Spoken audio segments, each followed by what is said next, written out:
week we always have some kind of technical issue, and just as we've gone live, I realised I forgot to actually plug in my Ethernet cable. So the last thing I want to do is make sure we don't cut out. So bear with me for a second whilst I just flip this over.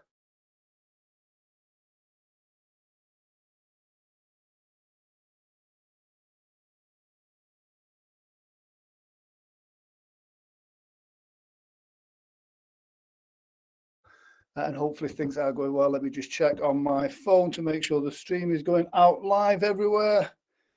There's always something every week. Let's have a look. No, I think I'm just going to need to refresh my feed here.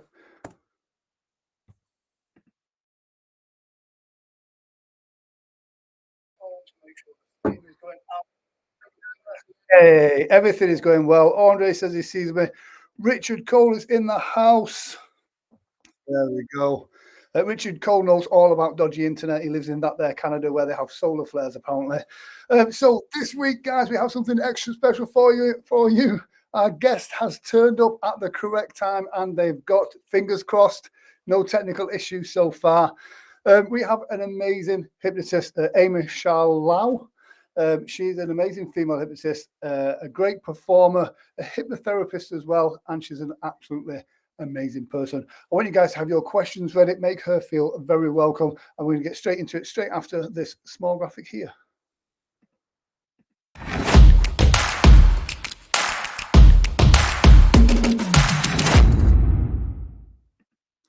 So please make some noise, get that applause emoji on your keyboard banged up in the comment section, and please make her feel very welcome, the one and only Amye Scharlau.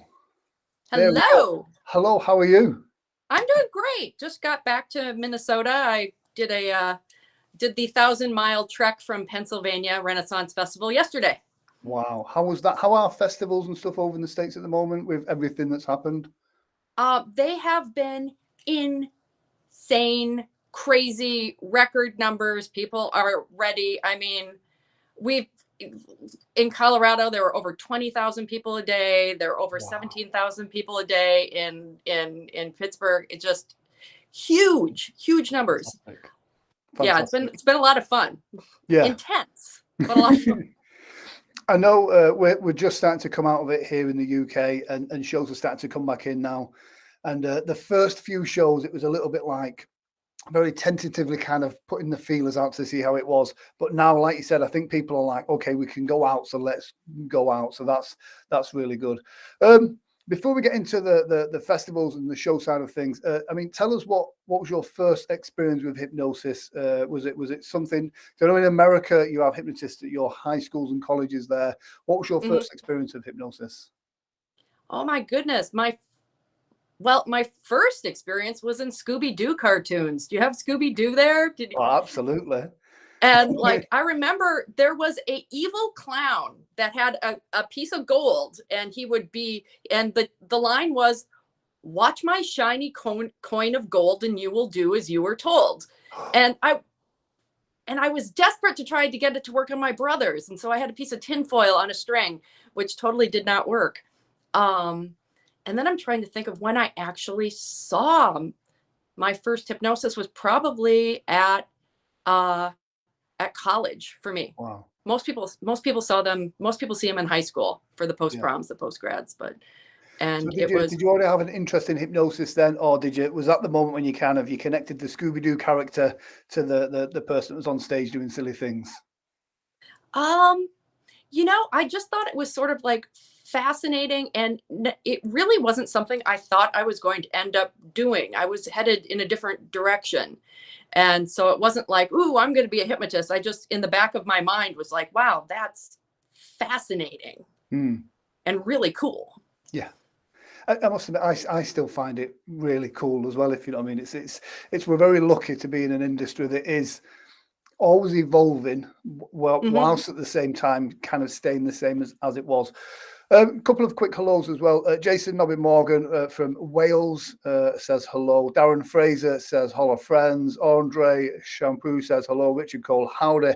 And Jeff Benink says, hey, Amye and Grant and all you peeps. So you've seen your first stage hypnosis show. How did you get from how did you get from there to kind of going, this is something I want to learn to do? I have told this story before, but it's crazy. I got thrown into it. I graduated from college with a degree in theater and a degree of art and a degree in art. And I was working at a entertainment company. Hi, I'm Amy, your birthday princess. Literally. And doing singing telegrams and all kinds of other really horrible things. And they kept getting requests for a female hypnotist and they didn't have one. And they're like, do you want to learn? And I'm like, heck yes. And so they gave me this huge book by Orman McGill, if you've seen the Encyclopedia of State. And I was completely intimidated by this thing. Do you want to hear the torrid tale of my first show? Yo, yes. We love horror stories of when it goes wrong, because I'm a big believer in, I mean, you know what the hypnosis community is like. I mean, we're very male dominated, full of ego, and every show's wonderful. I like to hear about the stories of when stuff goes wrong, because that's where I learn the most, because I kind of I never want that to happen again. Right. So like I had this big book and they're like, once you've got this figured out, tell us when and we'll start booking you. And so I read it and I sort of memorized. No, I did memorize the induction, and then I tried it on a group of friends because this is going to be great, right? No one went into hypnosis. They're just all like looking at me like I'm crazy. Yeah. And the next day I get a call that a hypnotist has gone down sick and they need somebody to replace him immediately for 2 shows. And can I do it? At this point, I have never successfully hypnotized anyone. And I said, yes. Yeah. So I'm standing in the wings, looking at the stage, looking at this row of chairs, thinking to myself, how the bleep am I going to get myself out of this? It's too late, right? Yeah. So fortunately, it was a high school show, and they're already hypnotized. So they're low-hanging fruit. They're really good at this. So I did my first show. Weirdly, it worked. I walked off the stage. I threw up in a garbage can. Nice. I brushed my teeth. I went back and I did another show. Nice. Yeah. I know my first time doing a show, and like you said, you got all the nerves and you kind of think like exactly that, like, oh shit, how do I get out of this? Yeah, exactly. That intimidating row of empty chairs works how it's supposed to work. I'm almost as much as excited. I want to say to the audience, like, oh my God, this actually works. I know. Yeah, right? You get this sense of excitement. So yeah. Look. So Simon Jones says, how often do either of you try to hypnotize people and it doesn't work? I was going to say, for me, on every show, there's always people that don't go the way you want it to go. It's not so much that it doesn't work, it's not right for them, but I think there's so much pressure, especially on social media, of everyone selling their glory stories that, we don't say about, not every time it doesn't go the way that it plans. I did a show 6 months ago, just coming out of the pandemic. And thank goodness nobody kind of videoed any of that show, because I was rusty. The people, it wasn't the right audience for me. They should have just had a singer, but they were just coming out of lockdown. Right. They wanted something. And it was a terrible show. I'll happily put that out there. It happens sometimes. For me, the learning came when I had a terrible show and nobody died. I still got paid. Do you know what I mean? And at the end of it, you go, well, that's the worst it's ever going to be. It can only get better from here. So, yeah, sometimes I try and hypnotize people. It doesn't work. And I'm sure it's the same with you, Amy. Oh, absolutely. And at festivals, there are so many incredibly bizarre things you can't control. Yeah. I mean, there are people literally knocking each other off of horses with lances. There's like, wow. There's like frog flinging games. I had one show where I had this incredibly persistent hummingbird that was trying to put his little beak in the people's ears. Wow. Because they're wearing those flower garlands. Yeah. And I'm like, shoo, shoo, shoo, shoo, shoo. Yeah. With your first show with the pandemic, were they in masks? They were supposed to be, but at this point they were all drunk and they were all doing that whole "it's okay, the government," and it's kind of like it might be okay for you, but I'm a bit nervous about this. So I thought the masks things was really difficult to do a show. It was I so never hard. realized how much I rely on lip reading and communicating that way. But yeah, I think it's so difficult. Costumes. I mean, you mentioned then about the show with the flower garlands. You know, with hypnosis, it's always nice to be unique in one way, shape, or form. The images I've seen of your shows at the Renaissance fairs look absolutely amazing. The costumes and everything. How did that come about? Do you have Renaissance festivals there? No, not really. No, I think the closest thing we've got to them is like we might have some. I mean, we don't have a big fair thing. We have some festivals which are music festivals, but we don't have a fair market over here. So the closest I can think to a Renaissance fair would be we have some kind of like World War II reenactment weekends. Okay. But that's generally just middle-aged old men trying to relive the war, the good old days. I had this great vision of you guys like running around doing a Renaissance festival, except instead you guys are doing really bad fake American accents, whereas here they're doing really bad fake European accents. Oh yeah. I think you do get on the World War II reenactments. We have a Brighouse World War II thing, and you do get a lot of guys doing the whole fake American soldiers. There is some kind of, it does happen. That's awesome. I'll not do my fake American accent. Jim Kellner does a brilliant British accent, and so yeah, he's a better Brit than I am an American. Oh, that's awesome. That is going on my bucket list. Yes. So, but the costuming for the Renaissance Festival, a lot of the women go the wench route. You know, just like lots of bosoms. Yeah. And I thought when I first got the gig, which again fell into my lap accidentally, and I literally had 30 hours to get from here to Pittsburgh in full with a costume. Wow. Which is 1,000 miles away from here. Wow. To replace a performer that had gotten sick. Honest to gosh, I'm not doing this to my predecessors. I'm not. This is happening. Just going around slowly poisoning your competition. Yeah, exactly. Exactly. Exactly. You do it works. Yeah. And I wanted my character to be a lady because I wanted her to have that legitimacy, and I wanted her to be a powerful figure. So my first costume was all the blacks and the grays and the silvers, and it's full Tudor, so it's 7 layers, including steel, including the corset, which is has the steel stays in it. Wow. And so it's very imposing. It's very legitimate. It's very period correct. And just this last year, I switched over to this. I don't know if you saw the brilliant gold silk. Yes. Is amazing. And I have an amazing costumer. And it just gives you that extra layer of credibility. I think if I was up there dressed like, a pirate wench, I wouldn't be able to hypnotize people. No. And it's weird enough dressed Tudor to get to build rapport. So do you find you go into character when you put the costume on? Does that make sense?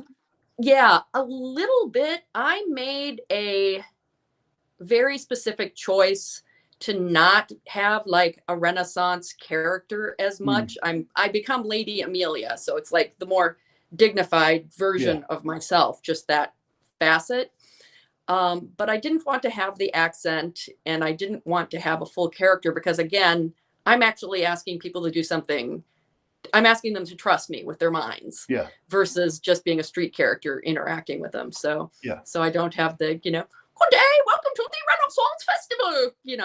That you sound like a local. I'll tell you something I did see of yours online that I thought was absolutely amazing, to be fair. And that was the haberdasher's couch. Oh, that's so much fun. Yeah. Do you think things like that I mean, you said you had a theatre background, you've done performing arts. Do you think that is a massive plus? It's benefited you in becoming the hypnotist that you are? Absolutely. Hmm. Absolutely. I'm using, and I had some wonderful teachers. So even the way I take the stage is very deliberate. The way the show is arranged, it has a peak, it has ebb, it has timing. It's not just a random, it's not just a random clump of routines. Yeah. It also taught me to be, and I think you have this in common with me, where you have a background in comedy, don't you? Because you're ish. because you like learn to, yeah, you learn to listen and really play off the things that are happening around you. Yes. So, you know, if a caterpillar is crawling across the stage, it's suddenly a T-Rex and everybody's afraid of it. Yeah. You know? Yeah. And I think that's what one of the things that is missed by a lot of people in training is the focus is on how to do an induction, how to do the skit, how to do this, how to do that, rather than how to utilize everything that's going on around you to use that to be what it is. And exactly what you're saying then about everything is deliberate. The walk on stage is on purpose. Where you're stood on stage is on purpose. The show has light and shade. It's all on purpose. And a lot of stage training for hypnotists focuses too much on the hypnosis rather than the stage elements of it. I'm a big believer in everything is a suggestion. How your stage is set out is all a suggestion. And a perfect example of that is your background today. You know, it's all in fitting. It looks brilliant. And all these things add to that, delivering that level of quality to the viewer, to the audience. So, yeah. So when you're doing the Renaissance shows, I mean, are the skits slightly different because of that as well? Do you have different routines that are involved in that? And what is your favorite routine? Absolutely. I have two favorites. And it also varies in regions in the country. I literally change my show because the demographics are so different. So even the intro talk is very different in different parts of the country. Some parts of the country, I have a very difficult time getting male volunteers. Other parts of the country, I don't. So it varies a lot. My absolute favorite routine is because all of the Renaissance festivals have jousts, of course, where people are knocking each other off of horses. So I do a hypno joust in slow motion with pool noodles done to Chariots of Fire played on the bagpipes. That is awesome. And inside, every human being has an inner 8-year-old that wants to do a dramatic spaghetti western death.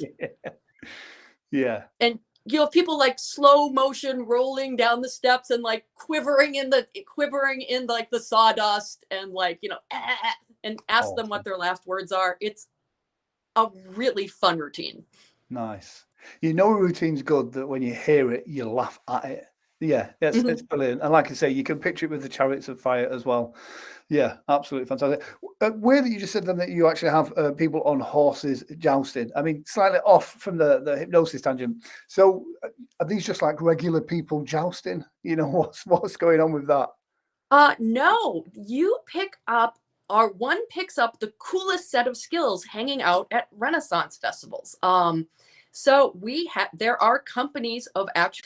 We know when they're going to fall off the horse and things like that. The audience doesn't know, but it's cool. really cool. Yeah. So, I mean, not all of your work is Renaissance festivals. I mean, you do other works as well. One of the things I really liked about some of your promo that you saw as well is you very much push that clean hypnosis, you know, good, clean fun as well. You know, no disrespect to the guys that do adult material. There's nothing wrong with that. But I'm a big fan of clean hypnosis, because if you can make it funny whilst it's squeaky clean, then it's just funny, you know, through and through. So during your time as a performer, you'll have some highs and lows. Tell us about the most challenging show you've ever had and why. Okay, there have been a couple. Okay, so of course we had the whole pandemic thing with masks. That's very challenging. Way back at the very beginning, before I knew how to really set boundaries, I had a company that was all middle management. It was all male, and they decided to choose the list of people who were going to be hypnotized. This is before I learned not to do that. Yeah. And these guys were sitting on stage with their hands clenched. Like, I thought their hands were going to bleed from how clenched they were. I think I ended up with like one person in hypnosis and then had to like make it work. Yeah. And again, I got the check. I did not feel happy about it as an artist, but that was a hard one. Yeah.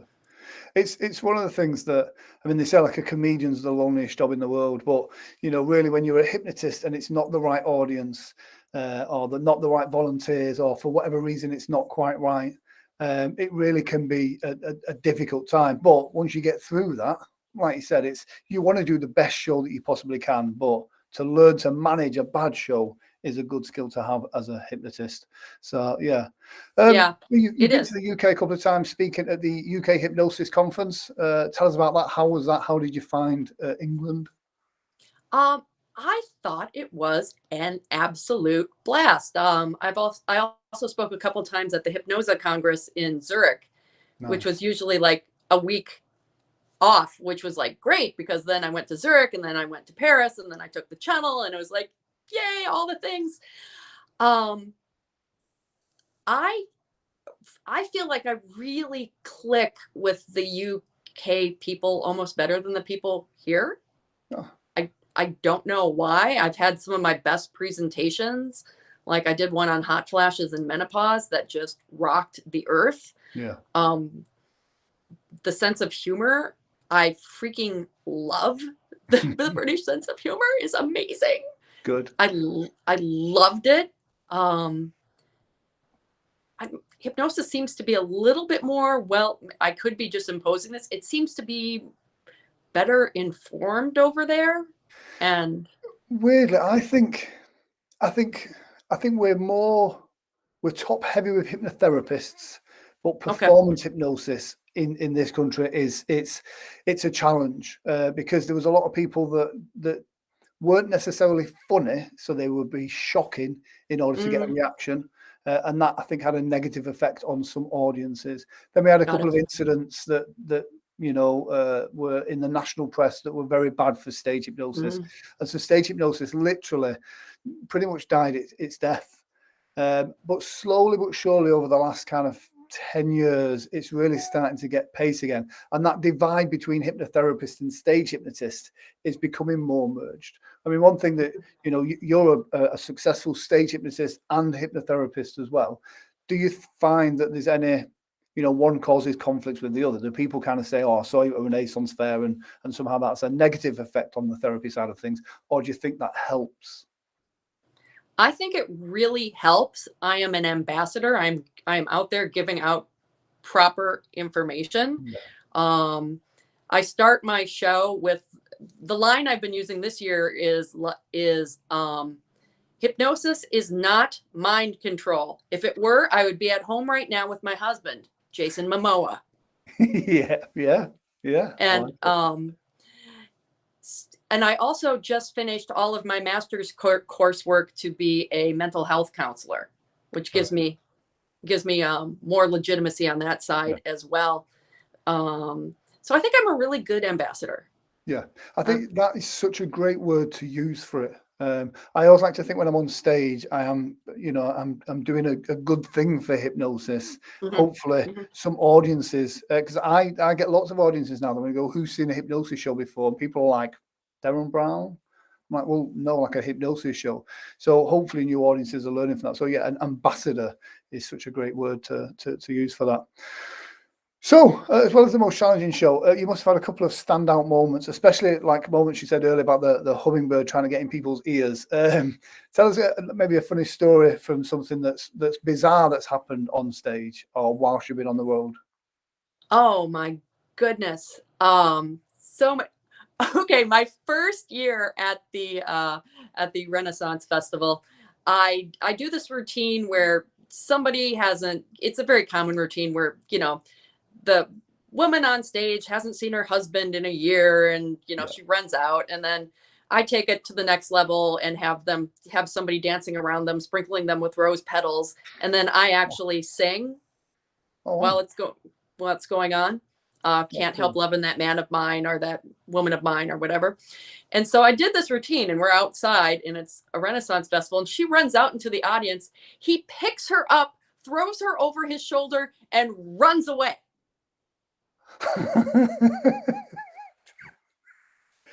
Wow. Bye.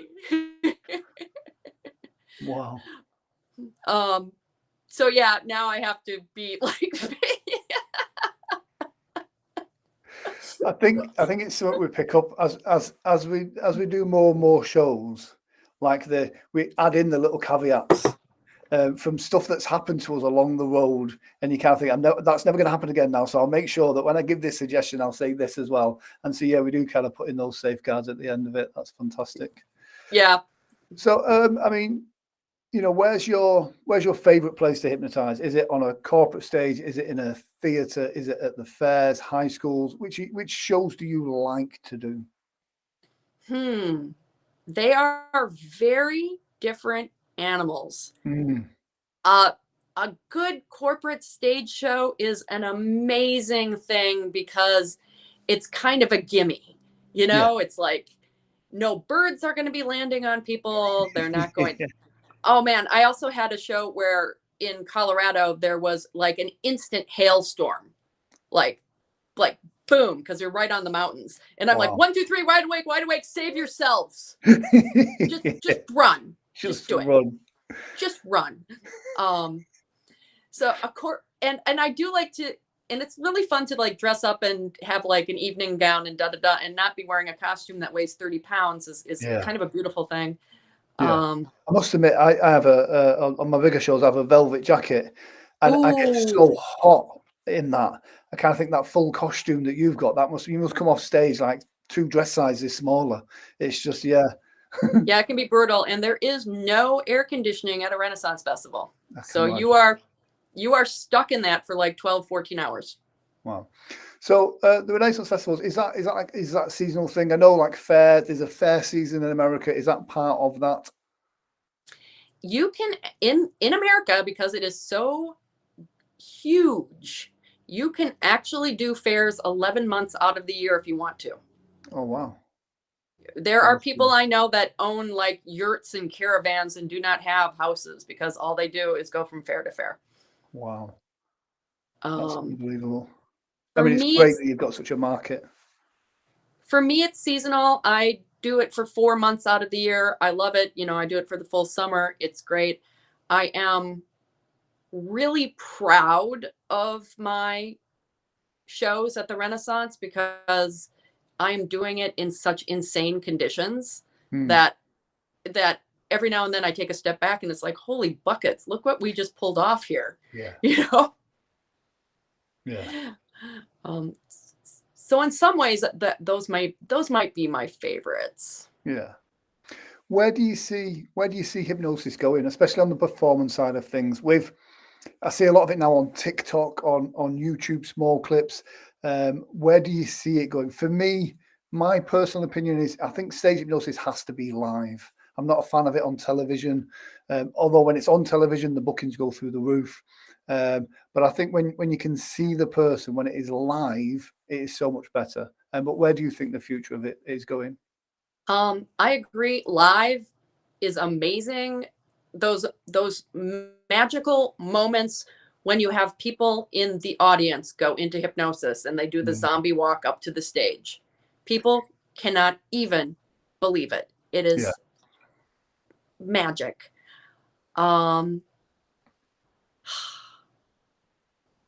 worried about some of the TikTok stuff that I see. Some of those instant inductions, if you just like run up to somebody and like grab their arm and like rip their arm off and yell sleep, that kind of looks like assault to me. Yeah. It's a great point. I mean, it's especially with YouTube and TikTok, you know, an edited clip gets put on there, you know, and I do an arm pull induction, but you know, Yeah. it's very gentle, you know, and Yep. and I'd like to think by now I know what I'm doing when I do it, but then I don't realize or didn't realize when you put that stuff on YouTube, you've then got someone that necessarily might not know what they're doing that goes, oh, do you know what? If I just do that, what he's just done, will I get the same results? And I think we've kind of got a generation of that now on YouTube and on TikTok of people, like you said, yanking people's arms, causing issues. And I do Right. worry that, you know, where it could go. Yeah. But wow, I just over the last year with the live performances, my audiences were huge. I've never seen anything like it. People are fascinated, and at least in the United States, I think it's just going to keep growing. Good. You know. It's yeah, it's hopefully so anyway. At least until I'm old. I don't want to do it anymore. Do you know what? It's something that it is. I suppose with all of us in this, you got to have a passion for it. That's what gets us through the challenging shows. Dylan's got a question here. Maybe we need a warning pre-video, warning of all the dangers. I think the problem is sometimes if you do put warnings out, it can take away from the entertainment side of things and scare people a bit too much. So it's finding that balance, I suppose. Yeah. I always ask people about if you were to recommend 2 books to people that you have read that you think are good to either be a good stage hypnotist or good for your business as such. If you were to recommend 2 books, what would they be? I'm going to recommend the first book is by Dr. Frederick Ma, and I believe it's Emotion, the Power of Change. And it is a very humble, clear way of looking at hypnosis. And I use his instant inductions from that book all the time. Brilliant. And what's the name of that book again? Emotion, the Power of Change by Dr. Frederick Ma, M-A-U. He also, I believe he has also spoken at the UK Hypnosis Convention. I think I've seen him there. That's a really, really, really good one. It's just the clarity of it is wonderful. And it's written for therapists, but I find it useful for everyone. Let's see. Who else would I recommend? I've read so many. I am a reader. I love to read. Let's see. I love the work of Melissa Tears. I love Jerry Kine. Yeah. Who also was one of my trainers. If you ever met him, he was amazing. The guy could build rapport like that. You know, I would almost say go back and reread Orman McGill. I mean, it's dated, but I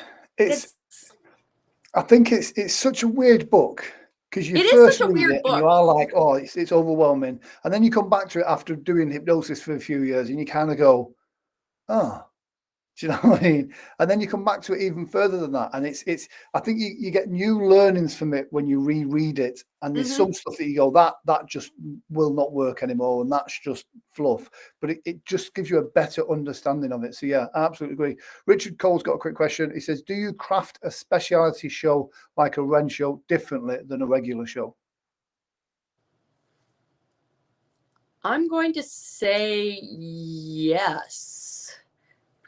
The difference at a Renaissance festival is I am literally competing against 7 other stages that are going on at the same time. And they have not paid to see my show specifically. They have paid to come into the gate. They can get up and leave whenever they want. Yeah. So I'm hitting the ground running. Yeah. It is a faster show. It's a tighter show. In some ways, it's the pickup truck of shows. It works. You know, versus it doesn't quite have, it may not have all of the little nuances I would put in a corporate show. Yeah, I get that. Yeah. Yeah, I do a festival in Scotland And I think the last time I was there, they put me on at the same time that Lewis Capaldi was on. Now, I don't know if you know who Lewis Capaldi is in America, but he's a massive artist here in the UK, and he is like the king of Scotland at the moment. So to be an English person in Scotland when Lewis Capaldi was on stage, it just emptied the room. So yeah, something that's fascinates me. How did you find being a female stage hypnotist? It's a very male-dominated world. And I know some of the old school guys, you know, it can be a bit intimidating, and you know, a lot of hypnotists have terrible reputations for being that kind of middle-aged guy with an attractive girl. You know, how did you find breaking through within this industry? It's been quite a dichotomy. The people that were helpful and awesome and warm were incredibly helpful. Yeah. The people who were dismissive were incredibly dismissive.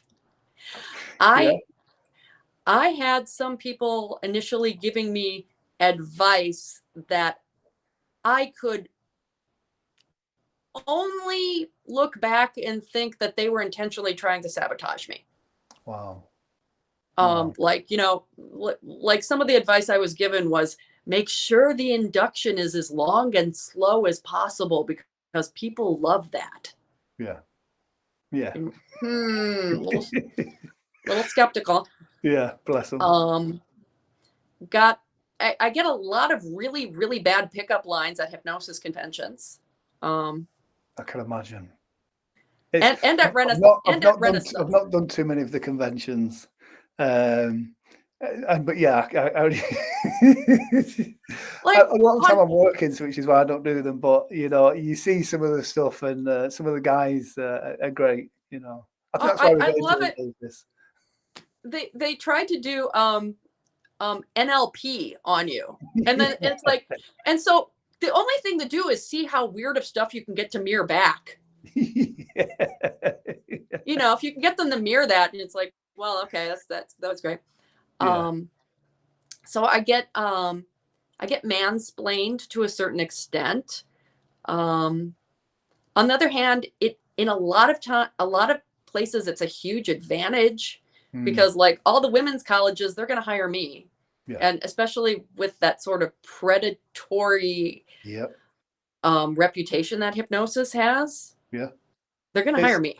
It's one of the things I've done it in the past, where you've got that picture of the middle-aged hypnotist with the young attractive girl that is putting under his magical powers, and I try and steer everything away from that now, because there's so many, especially male hypnotists, that I joke about it, that have either got headaches, you know, the migraine pose, and that, you know, they try and exactly. Look at where, especially in the old ads, look where the hands are going. Yeah, at the woman. All the time. It's like exactly. All right, I have a question for you guys, because I've always meant to ask this when I've got a group of male hypnotists. Do you guys get hit up for the hypno dominatrix stuff all the time? Because I do. Yeah, quite a bit. Which is I can always tell the email. I had a video a few years ago of the chicken routine. And generally, if I've got someone that heckles me at the beginning of the show and they volunteer and they go under, they're going to be a chicken. It's an old cliche. It's very tacky, but I think it's almost come full circle. Loads of people don't expect you to turn people into chickens because they think it's an old cliche that hypnotists turn people into chickens. So I like to turn people into chickens. And there's a video of a really old show of a young guy, obviously goes to the gym doing the whole chicken routine. And I got contacted by a website saying, would you mind if we used your video and edited it into some of our stuff? I'm like, yeah. They went, oh, we'll credit you. And I've gone, oh, it doesn't matter. It's fine. Didn't do any research into it whatsoever. And then somebody sent me a link to one of the videos. And it was like, oh my God, if you could just take my credit off that, you can keep the video, but take my name off it, please. But yeah, it's something that's definitely becoming more popular as well, on both the male and female side of things, which is very interesting. It is interesting. I mean, if that's your jam and how you want to make your living, cool. It's not my cup of tea. I'm too British for that. Yeah, it's always the quiet ones, though. Come on. I can always always tell by the email, though. It's like, so what kind of? It's like, yeah, just yeah. Yeah, I had an inquiry a couple of months back from somebody that was a naturist that wanted to have some therapy, and just the phone calls going on, and I'm like, is this a genuine inquiry, or is this one of my friends trying to like prank me? And you've always got to go that it's a genuine person on the other end. But I'll always recommend and refer them on to either someone that I think is the right person for them, Right. or someone that I'm in competition with, just to give them the awkwardness. So yeah. Bless him. Richard Cole says, I must be doing something wrong. I never get hit up for the dominatrix stuff. I don't know why that would be, Richard. And Natasha Stanley says maybe that's the route that she should take. Definitely. Fraser Penman. Well, if I decided I wanted to make really a lot of money, yeah, I decide to go to the dark side. Well, for me, it would be the dark side. Anyway, it's been absolutely fantastic having you on. If I was to ask you one last question, it would be to the hypnotists that are watching. If you were to give them one tip, especially to Natasha, who's looking at doing some stage stuff herself or doing some hypnosis stuff herself, if you were to give them a tip, a piece of advice, a golden nugget, what would it be? If you elevate your volunteers, if you praise them, if you point out that this person is going places, if you have an opportunity to make them feel good, not only are you doing something great and will you feel wonderful. I mean, I'm not suggesting doing therapy on stage. I'm talking about being really positive. Audiences will love you. Yeah. They love that positivity. Yeah. I had a girl on stage who said, I'm not smart. And when I sat her down, I just said something about, from this moment forward, you will always feel really good about yourself. You're very smart. Yeah. I think audiences do really connect with that as well. As much as back in the day, it was about making someone look stupid.